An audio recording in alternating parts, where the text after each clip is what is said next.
သာသနာတော်2568ခုကောဇာတက္ကရာ1389ခုကဇောလဇန်4ရက်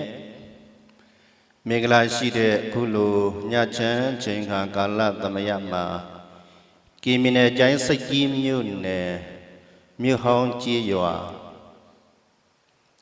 နိုင်ငံတော်အစိုးရကနေပြချင်းမြင့်တဲ့သာသနာ့ဓမ္မစရိယဘွဲ့တစိတ်တော်ကိုအလှူခံရရှိတော်မူတဲ့မြို့ဟောင်းလှကဇန်ကြီးရွာတို့ရဲ့သာသနာမျိုးဆက်သာသနာအာဇာနည်အရှင်သောဘာကရဲ့ဂုဏဝိသိတ္ထပူဇာအကျူအနေအဖြင့်ဆင်ကျမတဲ့နှစ်ညမြောက်တရားပွဲနောတုမောယနကတဲ့ဒါကြောင့်ဒီနေ့ညအာလုံးသောတရားနာပရိသတ်ပေါင်းသူတော်ကောင်းတို့အတွေ့ဓမ္မလက်ဆောင်အနေအချင်းချီးမြှင့်မဲ့တရားဒေသနာရဲ့နာမည်ကခောရဂနိကေဓမ္မပရမာလာရှိတဲ့အာနိုင်ဒထေရပုစ္စိတပညာဝတ္ထုကိုတန်ဆာဆင်ပြီးတော့နာကြားရမယ့်တရားရဲ့ခေါင်းစဉ်ကယောက်ျားဇာနီရခဲ့သည်ဆိုတဲ့တရားရဲ့ခေါင်းစဉ်က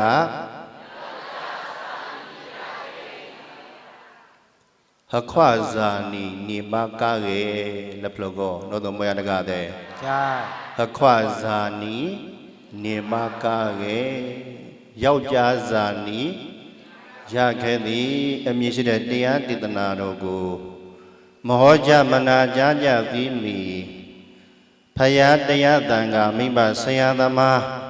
အနိုင်တော်အနိုင်တာ၅ပါးကိုလက်ဆက်ပြထိတ်မှမိုး၍ရှိကုကြောလိုက်ကြရအောင်ကျဲစုဖပြောကဲလာကိုရတကားတဲ့ဟောလက်ဖလောကောလက်ပယောင်ကောကဲကိုမဲ့ပြောကြလက်ပယောင်ကောဟုတ်ပြီနော်ဗုဒ္ဓဂုံတော်မိုင်္ဂမျောပူဇော်ပါ၏ဖယားတရားဂုံတော်မိုင်္ဂမျောပူဇော်ပါ၏ဖယားသံဃာဂုံတော်မိုင်္ဂမျောပူဇော်ပါ၏ဖယားမိဘဂုံတော်မိုင်္ဂမျောပူဇော်ပါ၏ဖယားဆရာဂုံတော်မိုင်္ဂမျောပူဇော်ပါ၏ဖယားသာဓုသုံးကြိမ်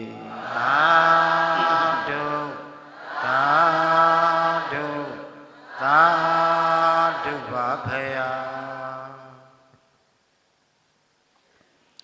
အနိုင်တော်နိုင်တာ၅ပါးကိုလက်ဆက်ပြထိတ်မှမိုး၍ရှိကိုကြောမိတဲ့နောက်အနိုင်တစัจ java လာအနိုင်တသတ္တဝါတွေဘေးရန်တွေကင်းရှင်းကြစေဖို့ဆင်းရဲခြင်းတွေကင်းရှင်းကြစေဖို့ဆိုရင်သောကတွေကင်းရှင်းကြစေဖို့သုတ္တမေတ္တာပို့သကြရအောင်တကားတွေရပြီးသားလင်္ကာလေးနဲ့ပဲအားလုံးလိုက်ဆိုမယ်ဆဲရဒုက္ခရောက်ကြသူတွေ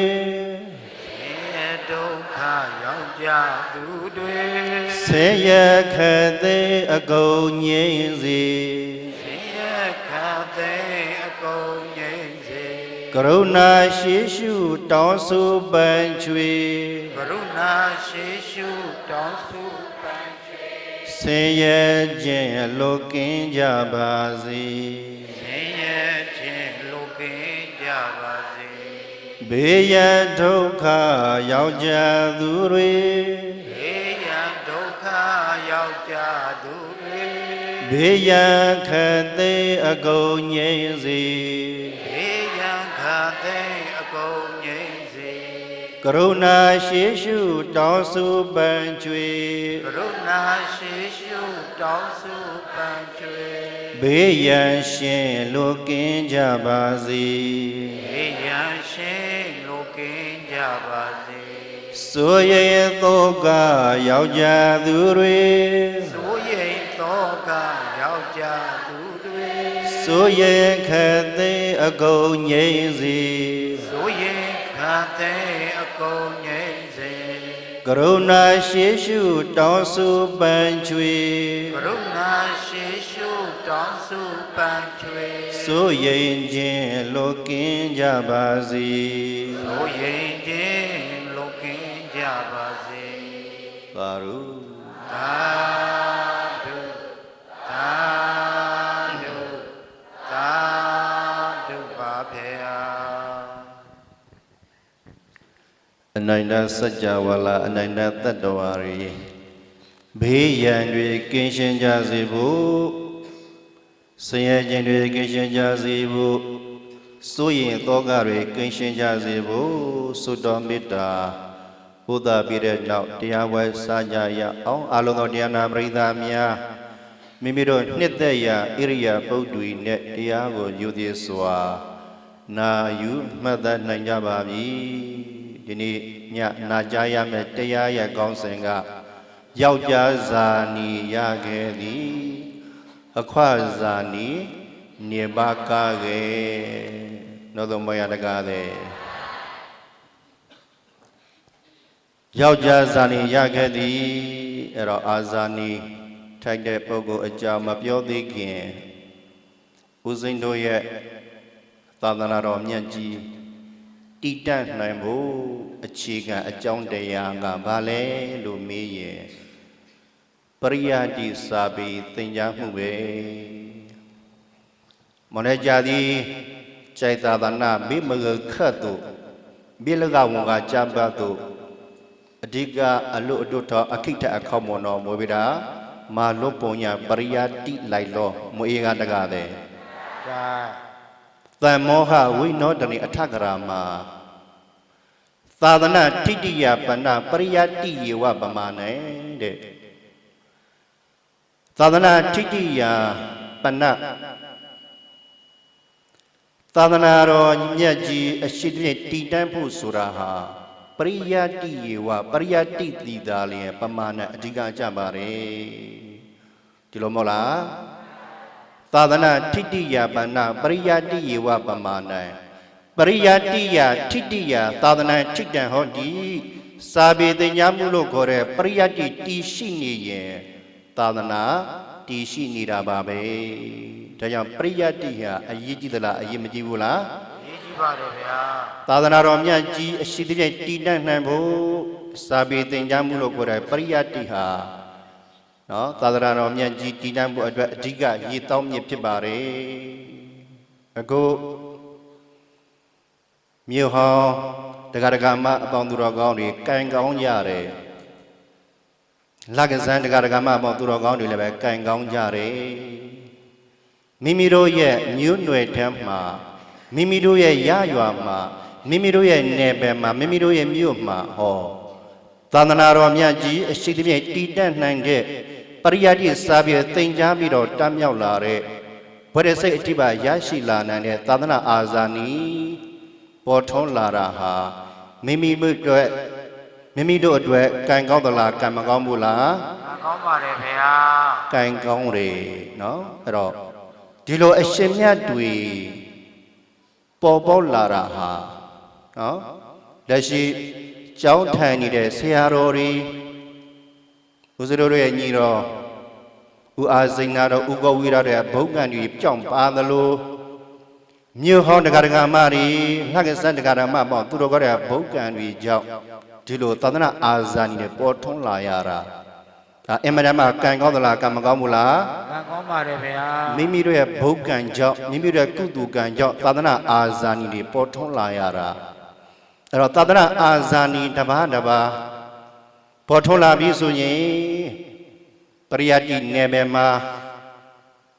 နော်ထူးထူးကြွကြွအောင်မြင်လာတဲ့ပုဂ္ဂိုလ်တွေဟာဒီပုဂ္ဂိုလ်ကပူဇော်ထိုက်သလားမပူဇော်ထိုက်ဘူးလားပူဇော်ထိုက်ပါတယ်ဗျာပူဇော်ထိုက်တယ်နော်ဘုရားရှင်ကိုယ်တော်မြတ်ကြီးကဘௌတုတော်ဓမ္မတရောကောသာရေခောမဟိတိနောစက္ခုသဗ္ဗတလောကတဘူဇနိယောဘဟုတုတော်တကတဲ့နာတိယနာတိဤမွေဟာပါဠိစက္ခလံပါဠိစကလုံးဝဟာရနားမလဲဘူးဘဟုတုတော်ပိဋကစာမီနဲ့ပတ်သက်ပြီးတော့အကြအမြဲဘုဒ္ဓရာရှိတော်မူတဲ့ဘဟုတုတော်သုံးဘုံပိဋကတရားများ၌များစွာသောသင်္ကြန်ကြားခြင်းရှိတော်မူသောပိဋကသုံးဘုံနဲ့ပတ်သက်ပြီးတော့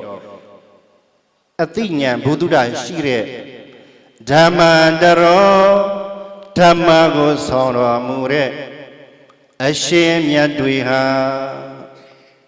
ဘုရားရှင်ကိုယ်တော်မြတ်ရဲ့တရားဓမ္မတွေကိုနှလုံးသားထဲမှာဆောင်းထားတဲ့ပုဂ္ဂိုလ်သည်မဟေတိနောမြတ်စွာဘုရားရဲ့ဂောတာရေခောတရားကိုစောင့်ရှောက်တော်မူတဲ့တရားဗန္ဒာတိုက်ကြီးပဲတရားကိုစောင့်တဲ့ဗါတဲ့လေတရားဗန္ဒာတကားတဲ့နားသိလို့မရဘုရားရဲ့ပိဋကနဲ့ပတ်သက်ပြီးတော့အသိဘုဒ္ဓဉာဏ်ကြီးမားတော်မူတဲ့တရားကိုဆောင်တော်မူတဲ့ဘုရားဓမ္မတော်နှလုံးသားထဲမှာကိန်းဝါတော်မူတဲ့အရှင်မြတ်တွေကိုမှားရမယ်တဲ့ကောသာရခာဖယားရဲ့တရားဘန္ဒဝဆောင်းရှောင်းနေတဲ့ပုဂ္ဂိုလ်တရားဘန္ဒဆောင်းရှောင်းမဲ့ပုဂ္ဂိုလ်တွေမရှိရင်သာသနာကွယ်သလားမကွယ်ဘူးလားကွယ်ပါတယ်ခင်ဗျာကွယ်တယ်သာသနာတည်တတ်နေဆိုတာကောသာရခဖယားရဲ့တရားဘန္ဒတွေဆောင်းရှောင်းနေတဲ့အရှင်ကောင်းအရှင်မြတ်တွေရှိနေလို့ဖယားသာသနာမကွယ်တာဖယားသာသနာတည်တတ်နေတာနောတော်မရတကားတဲ့ဒါကြောင့်ဒီလိုဖယားရဲ့ပိဋကနဲ့ပတ်သက်ပြီးတော့အကြအမြဲဘုဒ္ဓရာရှိတဲ့ပုဂ္ဂိုလ်ကိုဘူဇနီယောပူဇော်ကြရမယ်ရဲ့လို့ဘဂဝါဘုန်းတော်ကြီးတော်မူသောဘုရားရှင်ကိုယ်တော်မြတ်ကြီးကအဝေါ်စားကောင်းစွာမသွေမိတ်ကြတော်မူခဲ့လေသတည်း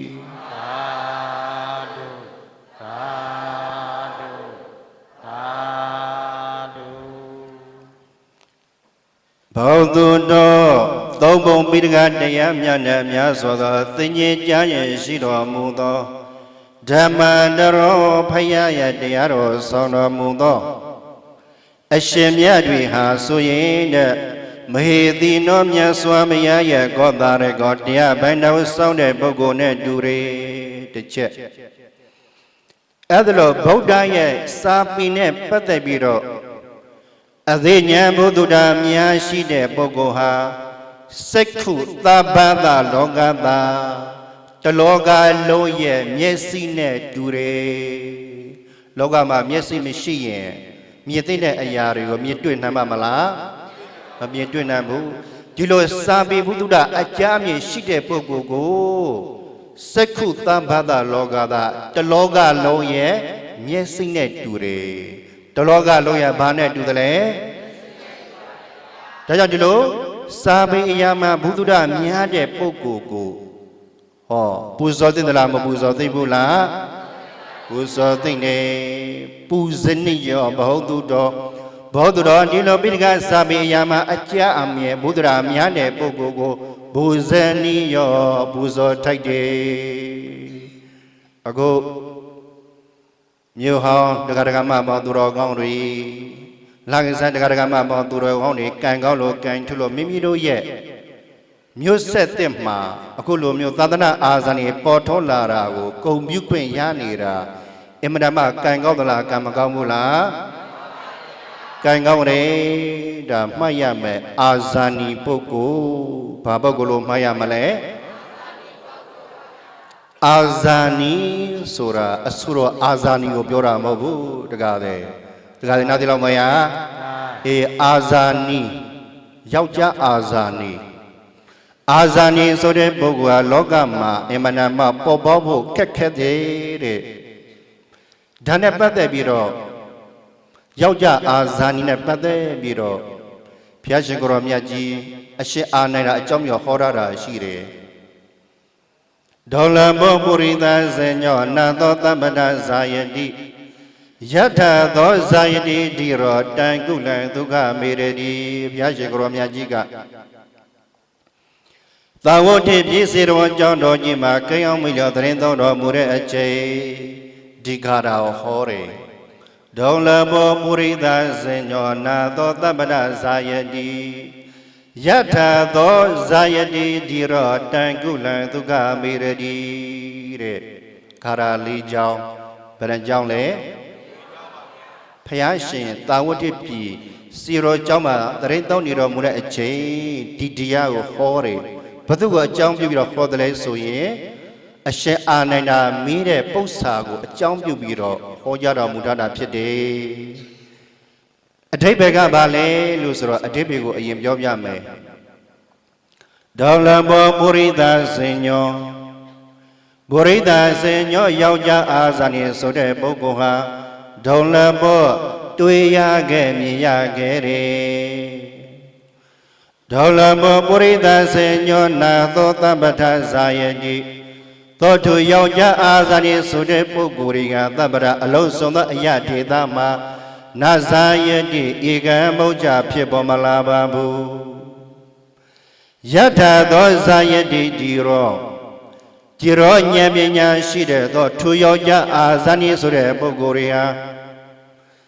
ယထအဲ့ဒီအယဒေသမှာဇာယတိ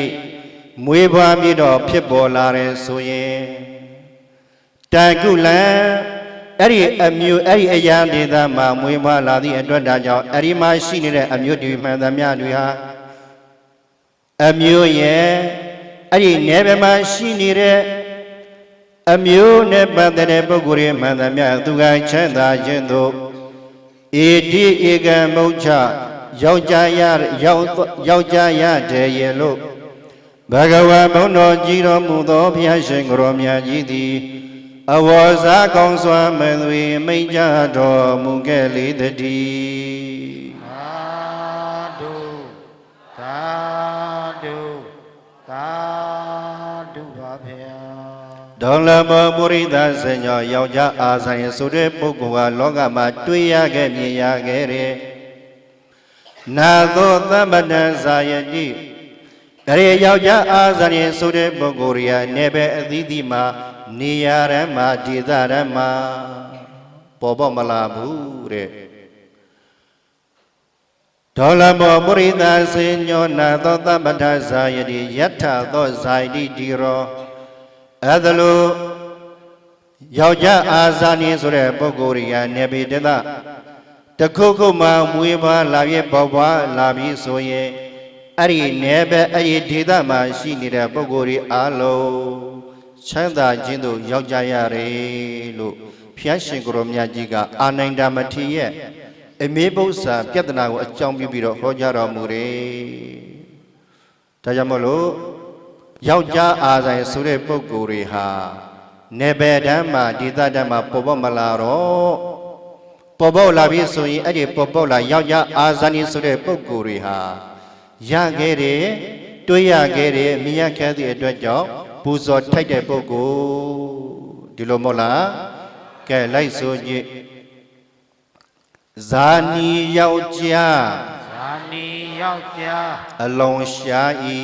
အလုံးရှားဤပြောလိုက်ရင်အခုအာဇာနီယောက်ျားအာဇာနီသာသနာအာဇာနီအခုသာသနာတစ္ဆဓမ္မစရိယဘွဲ့တစိဆိုပြီးတော့မြို့ဟောင်းရွာမှာပူဇော်ခွင့်ရတာဘယ်နှကြိမ်ရှိသွားပြီလဲဒါပရမဆုံးအကျိမွေရနဂတဲ့အခုတကားရဲ့အသက်90 80 90ပုဂ္ဂိုလ်တွေပါသလားမပါဘူးလားပါပါတယ်ဗျာအေးဒီအသက်ဒီအရွယ်ရောက်ကမှဒီမြို့ဟောင်းမှာဒီကုံမြို့ပဲကျူစက်တစ်ကြိမ်သာကြုံတွေ့ရသေးတယ်ဆိုတော့တွေ့ရခဲ့မြင်ရခဲ့တယ်ဆိုတာမှန်သလားမမှန်ဘူးလားမှန်ပါတယ်ဗျာနိုင်တယ်ကဲဆိုရင်ဇာနီယောက်ျားဇာန နေယောက်ျား အလုံးရှားဤ အလုံးရှား၏ မြားပြပြည်ရွာ များများဤရွာ ဖြစ်မလာခဲ့ ဖြစ်မလာခဲ့ ဖြစ်လာပြန်မူ ဖြစ်လာပြန်မူ ဖြစ်လာပြန်မူ ဖြစ်လာပြန်မူ နောက်ပါလေဟမ်ပြန်ဆိုကြည့်မယ်ဇာနီယောက်ျား အာနေယောက်ျား အလုံးရှားဤ အလုံးရှား၏ မြားပြပြည်ရွာ များများဤရွာ ဖြစ်မလာခဲ့ ဖြစ်မလာခဲ့ ဖြစ်လာပြန်မူ ဖြစ်လာပြန်မူ ထိုသူဖြစ်ရာ တို့သူဖြစ်ရာ ပြည်ရရွာသည် ဤရွာရွာသည် ဘာသာအမျိုး ဘာသာအမျိုး ချမ်းသာတူဤ ချမ်းသာတို့၏ အာဇာနည်ဆိုတဲ့ပုဂ္ဂိုလ်တွေပေါ်ထွန်းလာရင်လူပဲဖြစ်ဖြစ်ရမ်းပဲဖြစ်ဖြစ်အဲ့ဒီပုဂ္ဂိုလ်ဖြစ်ထွန်းတဲ့နေရာပေါ်တဲ့နေရာမှာနော်ဘာသာသာသနာရရွာဒေသ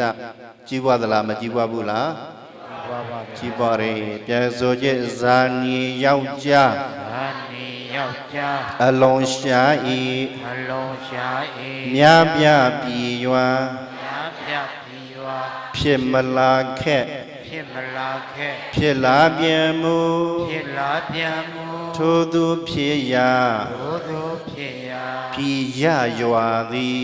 ဤရရွာသည် ဘာသာအမျိုး ဘာသာအမျိုး ချမ်းသာတို့ဤ ချမ်းသာတို့၏ ဇာနိဟခွာ သာနိဟခွာ ခါသမြန်တော် ဘာသာများတော် ဩအားလောင်းတာ ဩအားလောင်းတာ ကဲ့တော်ဖာဤ ကဲ့တော်ဖာ ဧကဲ့တော်ဖာ ဧကဲ့တော်ဖာ လဂါဂါနော လဘာဂာနော ကိုကစေဖို့ ကိုကစေဖို့ ရှုဘောဒုလော ဒုဘောဒုလော တော့အာဇာနည်ယောက်ျားဆိုတာကနေရာဒေသဓမ္မပေါ်မလာဘူးမွေရတကားတဲ့အဲ့ဒီအာဇာနည်ဆိုတဲ့ပုဂ္ဂိုလ်တွေပွင့်ထောလာပြီးပေါ်လာပြီးဆိုရင်အဲ့ဒီနေပမှာရှိနေတဲ့ပုဂ္ဂိုလ်တ attva တွေမှန်သမျှချမ်းသာခြင်းတို့ရောက်ရသလားမရောက်ရဘူးလားအေးအခုဆိုရင်ကြည်လိုက်နော်အာဇာနည်အရှင်မြတ်အကြောင်းပြုပြီးတော့မိမိတို့ကုသိုလ်ပြုခွင့်ရသလားမရဘူးလားပြုလိုက်တဲ့ကုသိုလ်တရားတွေကဘု து အတွက်လဲကိုယ်အတွက်ပါပဲမွေးကတကတဲ့ကိုပြုတဲ့ကုသိုလ်ကောင်းမှုတွေမှန်သမျှရရှိလာတဲ့အကျိုးတရားတွေဒီဘု து ခံစားရတယ်လေပြုတဲ့ပုဂ္ဂိုလ်ကခံစားရတာမခံစားရဘူးလားအေးအာဇာနည်ဘုအကြောင်းပြုပြီးတော့အခုမိတို့ကုသိုလ်တွေပြုခွင့်ရတယ်သီလဆောက်တည်ခွင့်ရတယ်တရားနာကြားခွင့်ရတယ်ဒါအာဇာနည်ဘုအကြောင်းပြုပြီးတော့မိမိတို့ရဲ့ဘဝကိုတရားနဲ့မြင့်တင်ခွင့်ရသလားမရဘူးလား ရပါတယ်ဗျာ ရတယ်ဒါကြောင့်ဘုရားရှင်ကိုရောမြတ်ကြီးကအရှင်အာနိုင်တမထေရမြတ်ကိုအကြောင်းပြဒီကားတော်ဟောတယ်ဒေါလဘောပုရိသဇညောစသည်ဖြင့်ဒီကားတော်ဟောတယ်အဲ့တော့အရှင်အာနိုင်တမထေရကဘုရားရှင်ဟောတဲ့တရားအာဇာနည်နဲ့ပတ်သက်ပြီးတော့သူကစဉ်းစားတာဘလို့စဉ်းစားတယ်လဲဩဘုရားရှင်ကိုရောမြတ်ကြီးကအာဇာနည်နဲ့ပတ်သက်တဲ့အကြောင်းတွေဟောတယ်ဆိုင်အာဇာနည်မြင်းအာဇာနည်နွားအာဇာနည်ဒီအာဇာနည်အကြောင်းတွေဟောတယ်ဘယ်အာဇာနည်တော့ဘယ်အမျိုးမှဖြစ်တယ်ဘယ်နေရာမှာဖြစ်တယ်ဆိုင်အာဇာနည်ဆိုရင်စတန်ဆမီမျိုးနောက်မြင်းအာဇာနည်ဆိုလို့ရှိရင်လည်းသိန်တော်မြင်းမျိုးနောက်တစ်ခါနွားအာဇာနည်ဆိုလို့ရှိရင်လည်းနွားလာဥဒ္ဓဘမျိုးဒက္ခိဏပဒတန်းတောင်ပိုင်းအရာမှာဖြစ်တယ်ဆိုပြီးတော့ဖယားရှင်ကစိန်အာဇာနည်မြေအာဇာနည်နွားအာဇာနည်အကြောင်းနဲ့ပတ်သက်ပြီးတော့ဟောတယ်အဲ့ဒါလို့ဟောတဲ့အခါမှာအရှင်အာနန္ဒမထေရမြတ်စဉ်းစားတယ်ဖယားအာဇာနည်နဲ့ပတ်သက်တဲ့အကြောင်းအရာတွေဟောတယ်ယောက်ျားအာဇာနည်နော်ဖယားကဘယ်အာဇာနည်ဘယ်ဒေသမှာဖြစ်တယ်ဘယ်မြို့ထဲမှာဖြစ်တယ်ဆိုတာဟောတယ်ယောက်ျားအာဇာနည်ဆိုတဲ့ပုဂ္ဂိုလ်တွေကရောဘယ်အရာမှာဖြစ်လာတယ်လဲဘယ်အရာမှာဖြစ်တယ်လဲဘယ်အမျိုးမှာဖြစ်တယ်လဲလို့သူကစဉ်းစားနေတာစဉ်းစားပြီးတော့ဘုရားရှင်ကိုရောမြတ်ကြီးကိုသွားပြီးတော့လျှောက်တယ်လျှောက်တဲ့ခါကျတော့ဘုရားရှင်ကိုရောမြတ်ကြီးကဒီခါတာဟောတယ် ဒေါလဘောပုရိသစေညောနာသောသမ္ပရဇာယတိဒေါလဘောပုရိသစေညောနာသောသမ္ပရဇာယတိယထသောဇာယတိတိရောတံကုလဒုက္ခမေရတိအရှိအနန္တမထေမြတ်ရဲ့မိခုံးကိုအကြောင်းပြောတိကာရာဟောတာအဓိပ္ပာယ်ကခုနတုန်းကပြောတဲ့အတိုင်းယောက်ျားအာဇာနည်ဆိုတဲ့ပုဂ္ဂိုလ်ကလောကမှာရခဲ့တယ်ယောက်ျားအာဇာနည်ဆိုတဲ့ပုဂ္ဂိုလ်ကနေရာထဲမှာပေါ်မလာဘူးယောက်ျားအာဇာနည်ဆိုတဲ့ပုဂ္ဂိုလ်ကနေရာတနေရာမှာပေါ်ပွားလာပြီဆိုရင်အဲ့ဒီနေရာအဲ့ဒီဒေသမှာရှိနေတဲ့ပုဂ္ဂိုလ်တ attva တွေအားလုံးချမ်းသာခြင်းတို့ရောက်ကြရတယ်ဘုရားရှင်ကိုရောမြတ်ကြီးဟာဒါလီအရှင်အာနန္ဒမထေရရဲ့မိကိုအကြောင်းပြုပြီးတော့ဟောကြားတော်မူတာဖြစ်ပါတယ်အဲ့တော့အာဇာနီဆိုတာကဒီတရားမှာကအာဇာနီ၄မျိုးဘယ်နှမျိုးလဲဒီမိတ်ကြဆင်အာဇာနီမြင်းအာဇာနီနွားအာဇာနီယောက်ျားအာဇာနီဘယ်နှမျိုးလဲဒီ၄မျိုးထဲမှာရခဲတာကဘာအာဇာနီလဲယောက်ျားအာဇာနီနော်အဲ့တော့လင်္ကာလေးလိုက်ဆိုကြည့်ကြရအောင်လိုက်ဆိုကြည့်ကြရအောင်ဆိုတော့လင်္ကာလေးကမိနေတယ်တခါတည်းဆင်းမြင်နွားလားမြတ်ယောက်ျားလေးပါအာဇာနီဆိုကြလိုက်ဆင်းမြင်နွားလားမြတ်ယောက်ျားလေးပါအာဇာနီနောက်တစ်ခေါက်ဆင်းမြင်နွားလားမြတ်ယောက်ျားလေးပါအာဇာနီယာခေတာကမြတ်ယောက်ျားထူးခြားအာဇာနီတစ်ခေါက်ဆိုကြည့်လိုက်ယာခေတာကမြတ်ယောက်ျားထူးခြားအာဇာနီအာဇာနီဘယ်နှမျိုးလဲ၄မျိုးပါဗျာဆင်အာဇာနီရဲ့မြင်းအာဇာနီရဲ့နွားလာဥဒ္ဓဘအာဇာနီရဲ့ယောက်ျားအာဇာနီရဲ့အာဇာနီ၄မျိုးထဲမှာခက်တဲ့ရတဲ့အာဇာနီကဘာအာဇာနီလဲယောက်ျားအာဇာနီပါဗျာယောက်ျားအာဇာနီနော်အဲ့တော့ဒီနေရာမှာဒီအာနန္ဒထေရပုစိတပညာဒီဝတ္ထုမှာဆိုရင်အာဇာနီဘယ်နှမျိုးလဲ၄မျိုးအိမ်ဂုတ်ထူထဲမှာနော်အာဇာနီနောက်ထပ်2မျိုးလာသေးတယ်ယဟန္တာအာဇာနီရဲ့ရှင်သိအာဇာနီရဲ့ဆိုရနောက်ထပ်2မျိုးတိုးလိုက်တော့အာဇာနီဘယ်နှမျိုးလဲဒါတော့ဘုဒ္ဓရာဖြစ်မှတ်သားဖို့အဲ့တော့အာဇာနီ၄မျိုးသို့မဟုတ်ဘယ်နှမျိုးလဲ6မျိုးအဲ့တော့ယောက်ျားအာဇာနီဆိုတဲ့ပုဂ္ဂိုလ်တွေကလောကမှာရခဲ့သလားမရခဲ့ဘူးလားအမနာမရခဲ့တယ်ဒါကြောင့်မို့လို့မိမိတို့ရဲ့နယ်ပယ်မှာမိမိတို့ရဲ့ဒေသမှာကြီးပွားခြင်းနဲ့တိုးတက်ခြင်းနဲ့ဆိုရင်အာဇာနီနဲ့ပေါ်ထွန်းဖို့အတွက်အရေးကြီးသလားအရေးမကြီးဘူးလားအရေးကြီးပါတယ်ခင်ဗျာအရေးကြီးတယ်အဲ့တော့အာဇာနီတွေပေါ်ထွန်းလာအောင်လည်းပဲ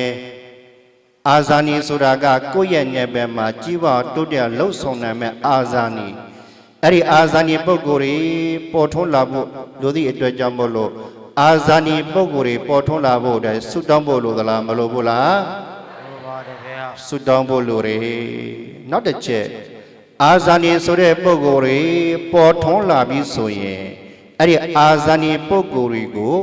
ကိုးကွယ်ပူဇော်တဲ့ပုဂ္ဂိုလ်တွေစိတ်ကပ်တဲ့ပုဂ္ဂိုလ်တွေဟာဟောကြီးမားတဲ့အကျိုးတရားတွေရနိုင်သလားမရနိုင်ဘူးလားရနိုင်ပါတယ်ခင်ဗျာတော်တဲ့ပုဂ္ဂိုလ်ကိုပူဇော်ရင်တော်တဲ့အကျိုးတရားတွေတံပြန်သက်ရောက်မှုအနေနဲ့ရနိုင်သလားမရနိုင်ဘူးလားရနိုင်ပါတယ်ဗျာတော်တဲ့ပုဂ္ဂိုလ်ကျော်တဲ့ပုဂ္ဂိုလ်အောင်မြင်နေတဲ့ပုဂ္ဂိုလ်တွေကို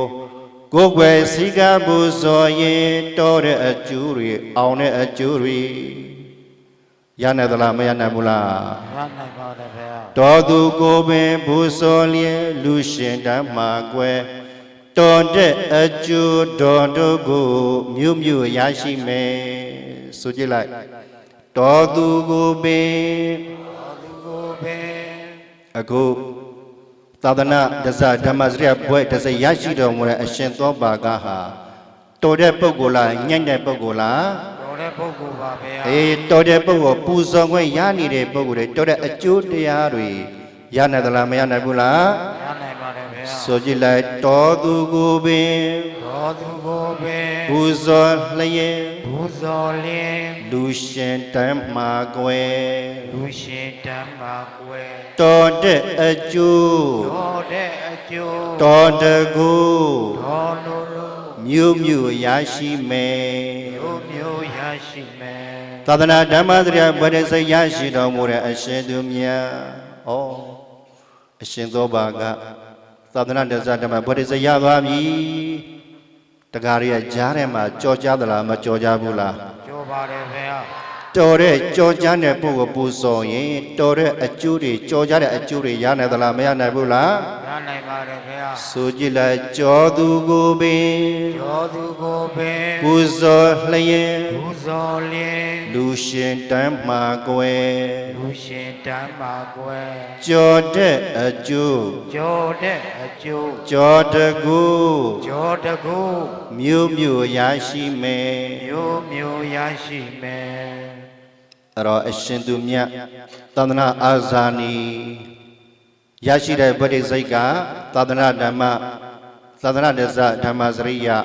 အောင်မြင်မှုရရှိနေတဲ့အရှင်သူမြတ်လောကမှာခက်ခဲတဲ့စာမီပွဲငယ်လာကြီးဆိုတာအောင်မြင်ဖို့လွယ်သလောက်ဟောဓမ္မစရိယစာမီပွဲဆိုတာအောင်ဖို့ခက်ခဲသလားမခက်ခဲဘူးလားခက်ခဲပါတယ်ဗျာအမတမခက်ခဲတဲ့အကြီးတန်းအောင်ပြီးလို့ဖြည့်ဆိုပြီးတော့နှစ်340မှာအောင်ပြီးတဲ့ပုံကိုယ်တွေအများကြီးရှိတယ်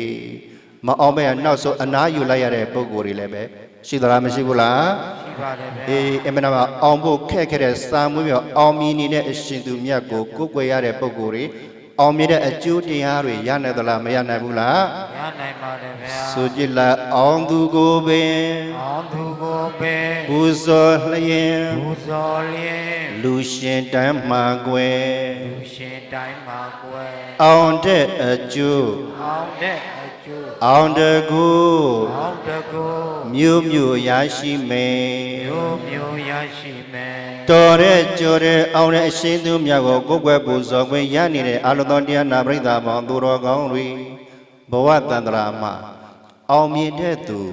ကြော်ကြားတဲ့သူတော်တဲ့သူဖြစ်နိုင်သလားမဖြစ်နိုင်ဘူးလားဖြစ်နိုင်တယ်ဒါကြောင့်မလို့ဒီလိုတော်တဲ့ကြော်တဲ့အောင်တဲ့အရှင်သူမြတ်ကိုယ်ွယ်ဝင်ရနေတာမိမိတို့ရဲ့ဘဝအင်မတန်မှကံကောင်းတယ်လို့တရားနာပရိသတ်များ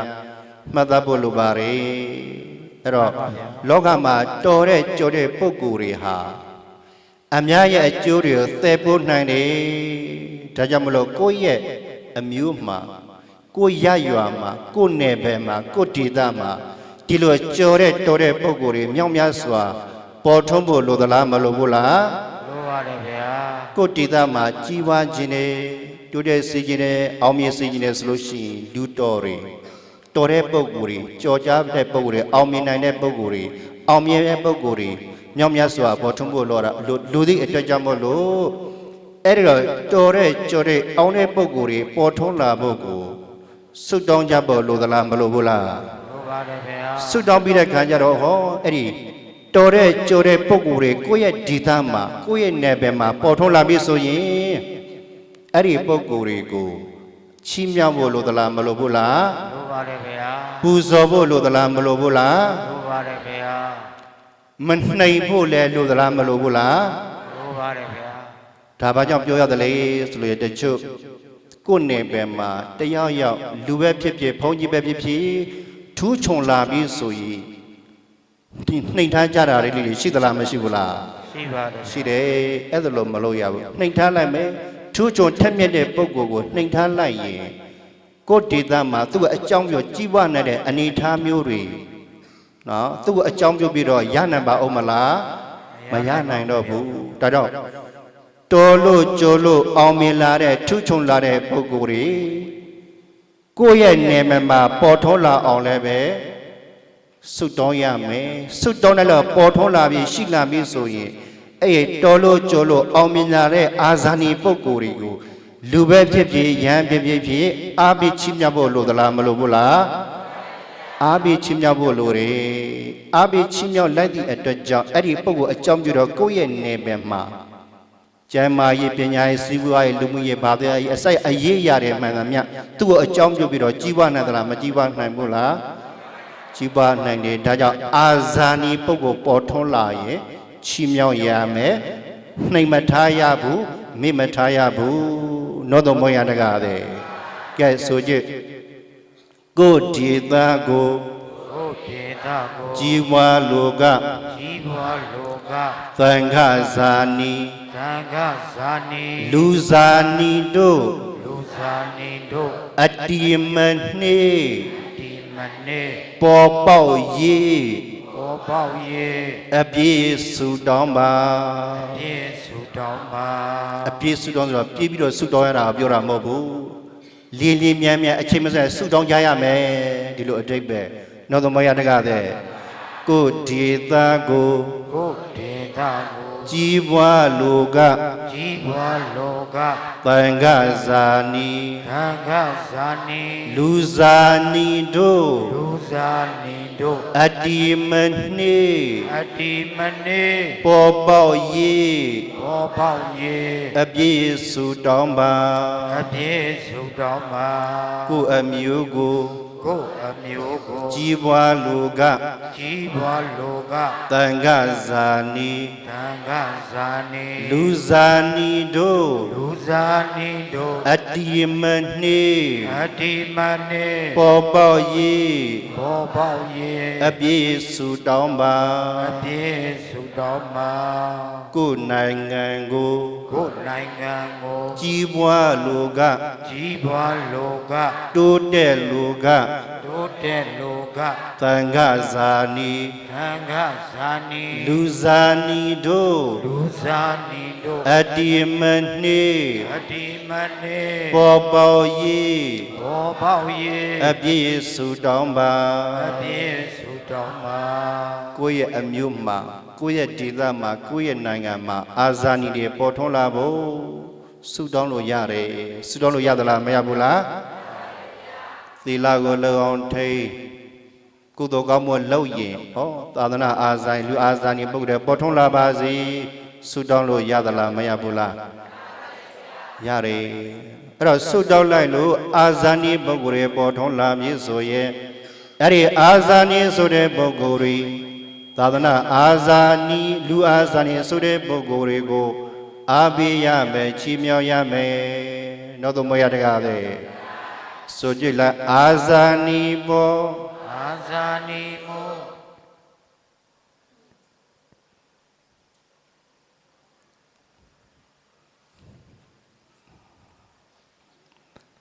ကဲဆိုကြအာဇာနည်ပေါ်ချီးမြှောက်သောလူတော်လူကောင်းပါလူတော်လူကောင်းဆိုတာစိတ်ကောင်းရှိတဲ့ပုဂ္ဂိုလ်တွေမင်းတော်ဘုရားတကားတဲ့တော့အာဇာနည်ပုဂ္ဂိုလ်တရားရပေါ်ထွန်းလာပြီဆိုရင်အဲ့ဒီအာဇာနည်ပုဂ္ဂိုလ်တွေကိုချီးမြှောက်တဲ့အားပေးတဲ့ထောက်ပံ့တဲ့အထင်မသေးဘူးနှိမ်မထားဘူးမမေ့ဘူးအားပေးအားမြောက်ပြုတယ်ဆိုရင်အဲ့ဒီအားပေးအားမြောက်ပြုတဲ့ပုဂ္ဂိုလ်ဟာလူတော်လားလူညံ့လားလူတော်လူကောင်းနောက်တော့ဘုရားတကားတဲ့အာဇာနည်ပုဂ္ဂိုလ်ချီးမြှောက်နေတဲ့ပုဂ္ဂိုလ်အားပေးနေတဲ့ပုဂ္ဂိုလ်တွေဟာလူတော်လူကောင်းပဲလူတော်လူကောင်းမဟုတ်ဘူးဆိုရင်အာဇာနည်ပုဂ္ဂိုလ်တွေကိုချီးမြှောက်လို့တဲ့စိတ်သူ့မှာရှိနိုင်ပါမလားအခုအာလုသောတရားနာပရိသတ်ပေါင်းသူတော်ကောင်းတွေဟာလူတော်လူကောင်းတွေမွေရတကားတဲ့တကားတွေမြောက်ပြောတာမဟုတ်ဘူးမွေရတကားတဲ့လူတော်လူကောင်းမဟုတ်ဘူးဆိုရင်ဒီတရားဓမ္မခမ်းမထဲမှာဘယ်သူမှရောက်လာမှာမဟုတ်ဘူးနောက်တော့မရသူတော်ကောင်းစိတ်ဓာတ်တွေရှိနေလို့အခုသာသနာအာဇာနည်အရှင်မြတ်ရဲ့နော်ပူဇော်ပွဲဂုဏ်ပြုပွဲမှာဆင်ကျင်ပါတဲ့အကျိုးတရားပဲလာရတရားနာကြတယ်ဆိုတာလူတော်လူကောင်းတွေဖြစ်လို့ပဲနောက်တော့မရဒါကြောင့်ဆိုကြလားအာဇာနည်ပေါ်ချီးမြှောက်သော လူတော်လူကောင်းပါ လူတော်လူကောင်းပါ အာဇာနည်ပေါ် အာဇာနည်ဘော အာဘိသော အာဘေကော လူတော်လူကောင်းပါ လူတော်လူကောင်းပါ အာဇာနည်ပေါ် အာဇာနည်ဘော မြဲပူဇော် မြဲပူဇော် လူတော်လူကောင်းပါ လူတော်လူကောင်းပါ အာဇာနည်ပေါ် အာဇာနည်ဘော မနှိမ်သော မနေဘော လူတော်လူကောင်းပါ လူတော်လူကောင်းပါ အာဇာနည်ပေါ် အာဇာနည်မော မမေ့သော နေဘော လူတော်လူကောင်းပါ တော်လူကောင်းပါ လောကမှာအာဇာနည်ပုဂ္ဂိုလ်တွေပေါ်ထွန်းလာဖို့လိုတယ်ကိုယ့်ရဲ့အမျိုးကိုယ့်ရဲ့ဒေသကိုယ့်ရဲ့နယ်ပယ်မှာအာဇာနည်ပုဂ္ဂိုလ်တွေပေါ်ထွန်းလာပြီဆိုရင်အဲ့ဒီအာဇာနည်ပုဂ္ဂိုလ်တွေကိုအကြောင်းပြုပြီးတော့ချမ်းသာခြင်းသို့ရောက်နိုင်ကြတယ်ဒီလိုမဟုတ်လားအဲ့တော့ယောက်ျားအာဇာနည်နဲ့ပေါ်ထွန်းလာဖို့ဆိုရင်လည်းပဲအလုံးတော်တရားနာပရိသတ်ပေါ်သူတော်ကောင်းတွေကဝမ်းမှုပြဆုတောင်းရမယ်အာဇာနည်ပုဂ္ဂိုလ်တွေဆုတောင်းလို့ပေါ်ထွန်းလာပြီဆိုရင်အဲ့ဒီအာဇာနည်ဆိုတဲ့ပုဂ္ဂိုလ်တွေကိုအာဘိရမယ်ချီးမြှောက်ရမယ်ခမိတ်တော်သည်မွဲအကြီးခေါ်တော့သည်မွဲအကြီးမွဲရတကားတဲ့ထူးချူးချွန်ချွန်အောင်မြင်ကြော်ညာလာပြီဆိုရင်အဲ့ဒီပုဂ္ဂိုလ်ချီးမြှောက်ဖို့လိုသလားမလိုဘူးလားချီးမြှောက်ဖို့လိုတဲ့အဲ့ဒီချီးမြှောက်ခံရတဲ့လူပဲဖြစ်ဖြစ်ရံပဲဖြစ်ဖြစ်အချီးမြှောက်ခံရတဲ့ပုဂ္ဂိုလ်ကကိုယ့်ရဲ့ရရွာအတွေ့များစွာသောအကျိုးတရားတွေကိုဆောင်းနိုင်သလားမဆောင်းနိုင်ဘူးလား ဆောင်းနိုင်ပါတယ်ဗျာ ဆောင်းနိုင်တယ်ကြည့်လိုက်ရင်မြင်ရပါတယ်နော်ထားလိုက်ပါတော့ဘယ်နေမှာတော့ထူးချွန်ချက်မြက်တဲ့လူပုဂ္ဂိုလ်တွေပေါ်ထွန်းလာတယ်ဆိုရင်အဲ့နေပဲမှာအဲ့ဒီပုဂ္ဂိုလ်အကြောင်းပြုပြီးတော့ရရေးရွာရေးကျမ်းမာရေးပညာရေးစီးပွားရေးလူအစရအရေးရတယ်မှန်သမျှတိုးတက်သွားတာတွေတွေးရသလားမတွေးရဘူးလားရရင်ဆိုရင်လည်းပဲအလားတူပဲနော်နေရာတနေရာမှာနေပဲတကူမှာရရွာတကူမှာထင်ရှားတဲ့ကြော်ကြတဲ့စွမ်းနေတဲ့အာဇာနည်ရန်တွေပေါ်ထွန်းလာပြီဆိုရင်အဲ့ဒီရရွာအဲ့ဒီဒေသအဲ့ဒီနယ်ပယ်မှာဟောတိုးတက်သွားတာတွေလည်းမြောက်မြတ်စွာတွေ့ရသလားမတွေ့ရဘူးလား တွေ့ရပါတယ် ဒါကြောင့်ယောက်ျားအာဇာနည်တွေတန်ခါအာဇာနည်ရန်အာဇာနည်တွေပေါ်ထွန်းဖို့လိုသလားမလိုဘူးလား တွေ့ရပါတယ်ဗျာ ပေါ်ထွန်းလာပြီဆိုရင်အဲ့ဒီပေါ်ထွန်းလာတဲ့အာဇာနည်ပုဂ္ဂိုလ်တွေကိုကိုကချီးမြှောက်ဖို့လိုသလားမလိုဘူးလားနေရာပြီးဖို့လိုသလားမလိုဘူးလားနေရာပြီးဖို့လိုတယ်ဒါကြောင့်မို့လို့အာဇာနည်ဆိုတဲ့ပုဂ္ဂိုလ်တွေပေါ်ထွန်းလာအောင်အခုမြို့ဟောင်းကြီးရွာနဲ့လက်ကစားကြီးရွာမွေတကားတဲ့မြို့ဟောင်းနဲ့လက်ကစားရဲ့မြို့ဆက်သာသနာအာဇာနည်ပေါ်ထွန်းလာတာမိမိတို့အတွက်ကံကောင်းသလားကံမကောင်းဘူးလား ကောင်းပါတယ်ဗျာ ကံကောင်းတယ်အနာဂတ်မပြောနဲ့လက်ရှိပြစ္ဆုတ်ပံဘဝမှာကိုပဲအရှင်မြတ်ရဲ့အောင်မြင်မှုအကြောင်းပြုပြီးတော့အခုမိမိတို့တွေကုသိုလ်တွေလုပ်ခွင့်ရနေတာဒီကုသိုလ်ကောင်းမှုတွေမိမိတို့ရဲ့ဘဝတန်ត្រာမှာအားကိုးစရာဖြစ်သလားမဖြစ်ဘူးလားအေးအရှင်မြတ်ရဲ့ဂုဏ်ရအကြောင်းပြုပြီးတော့ပြုခွင့်ရတဲ့ကုသိုလ်တွေစောင့်တည်ရတဲ့သီလကုသိုလ်တွေနာကြားရတဲ့ဓမ္မသမဏကုသိုလ်တွေပွားများတဲ့မေတ္တာဘာဝနာကုသိုလ်တွေဟောကုသိုလ်တွေအများကြီးပြုခွင့်ရသလားမရဘူးလားအရှင်မြတ်အာဇာနည်အကြောင်းပြုပြုခွင့်ရဒီကုသိုလ်ကောင်းမှုတွေဟာသာယာဝအနုပါယိနိတရားနာပရိသတ်ပေါင်းသူတော်ရှောက်လှမ်းနေရမယ်ဘဝတန္တရာခီးမှာမိမိရဲ့နောက်ဝသာယာဝအရေးလိုပဲအနုပါယိနိအစဉ်အမြဲလိုက်ပါနေမယ်နောက်တော့မရတကားတယ်ဘာသာလက်မော်နဲ့ကြသန္တရာအာဇာနည်ကိုအကြောင်းပြုပြီးတော့တက္ကသီပฏิပတ်ဒါနကောင်းသောစပုတ်သီလကောင်းသောစပုတ်ဖျားမညာကောင်းသောစပုတ်သာမွဲစပုတ်ကောင်းသောလောက်စိတ်လောက်ခလာတဲ့သီလဖာယူတက္ကခမနသတိခံငဲသုံးတာကိုကြားတွေမလုံပြပြတက္ကသတိခံဘေးပလာရှုပလာကောင်းတို့နောက်တော့မရတကားတဲ့ကိုယ့်ရဲ့နောက်ကိုအရေးလို့လိုက်ပါနေမယ်ဘဝတန္တရာကျင်လည်နေရတဲ့အခါပဋိဋ္ဌာဟောန္တိပါဏိနဲ့မိမိတို့ရဲ့အမှန်တကယ်အာကိုအာဒမိခေါ်ရမယ်ကုသိုလ်တွေဖြစ်သလားမဖြစ်ဘူးလားဒါဆိုရင်ဘသူကိုအကြောင်းပြုပြီးတော့ဖြစ်တယ်လေသာသနာအာဇာနည်အရှင်မြတ်အကြောင်းပြုပြီးတော့မိမိတို့ကုသိုလ်တွေပြုခွင့်ရနေတာအဲ့တော့သာသနာအာဇာနည်အကြောင်းပြုတော့မိမိတို့ရဲ့ဘဝအတွက်အကျိုးများသလားအကျိုးမများဘူးလားအကျိုးများပါတယ်ဒါကြောင့်မလို့သာသနာအာဇာနည်ဒီတပတ်မှာပေါ်တော်လာမည်ဆိုရင်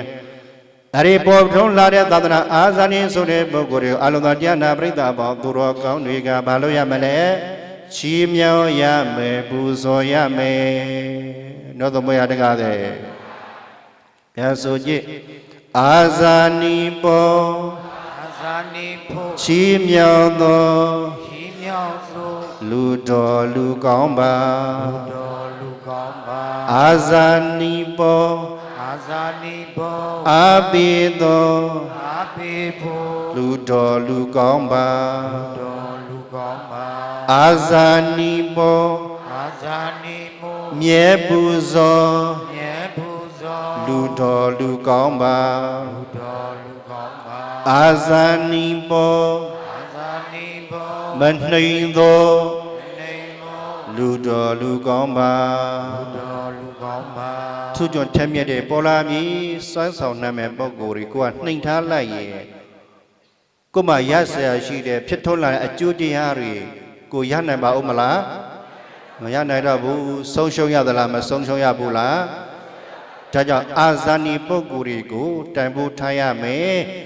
အာဇာနည်ပုဂ္ဂိုလ်ဆိုတာကိုလည်းပဲသိရမယ်သိပြီးတော့တန်ဖိုးထားရမယ်တန်ဖိုးထားပြီးတော့အားပေးရမယ်ချီးမြှောက်ရမယ်နေရာပေးရမယ်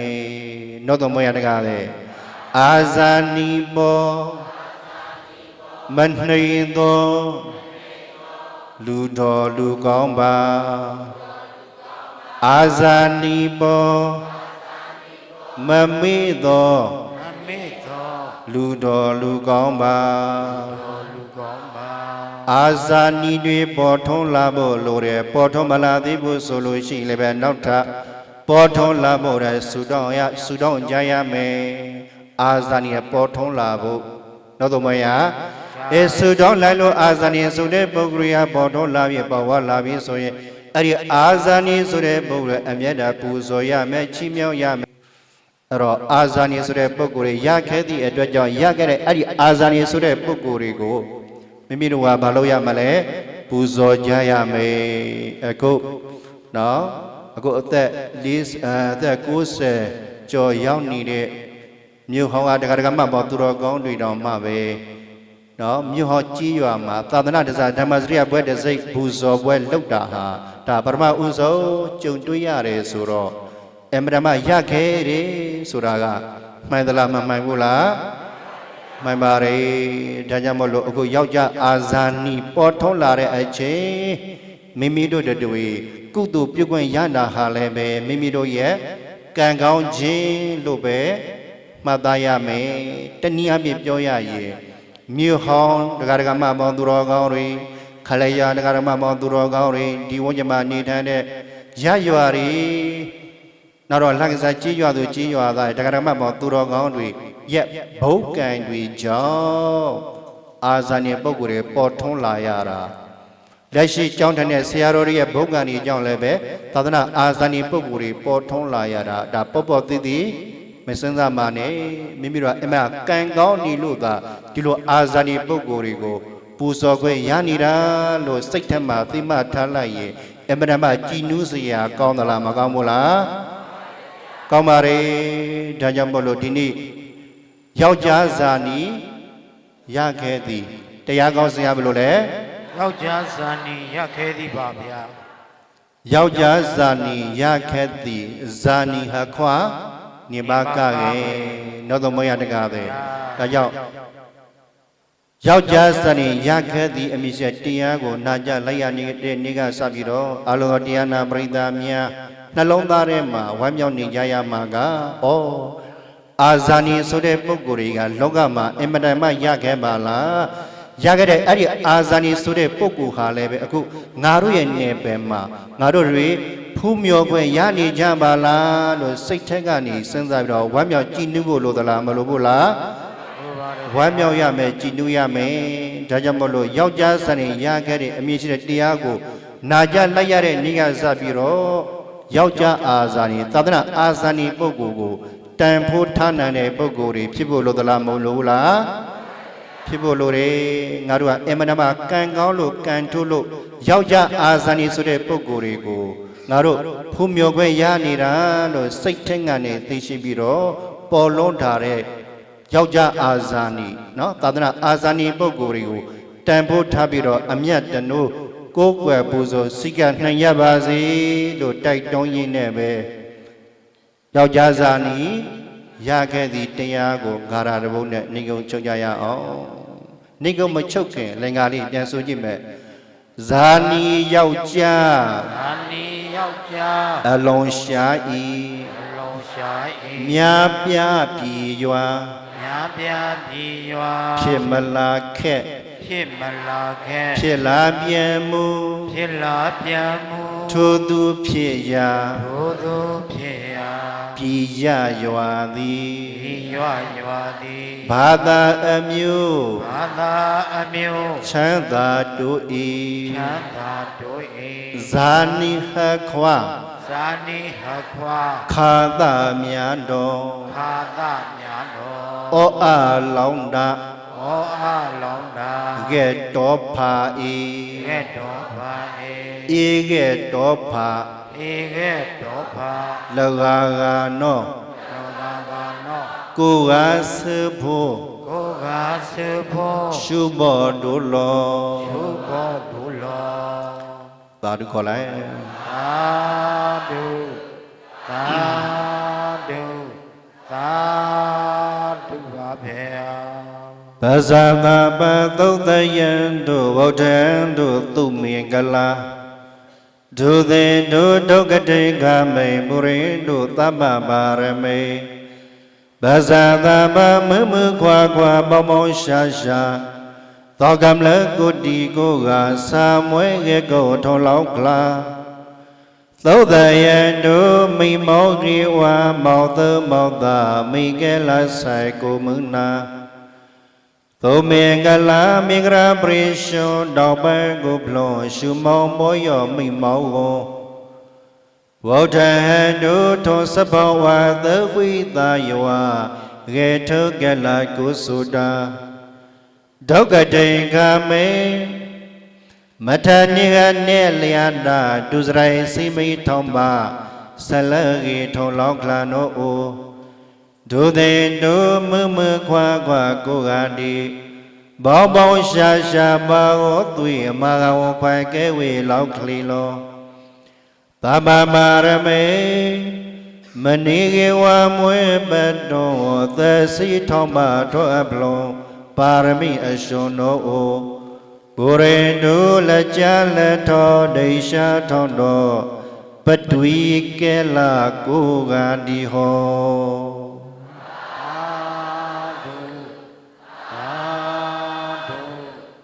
သာဓုလောကစားကြ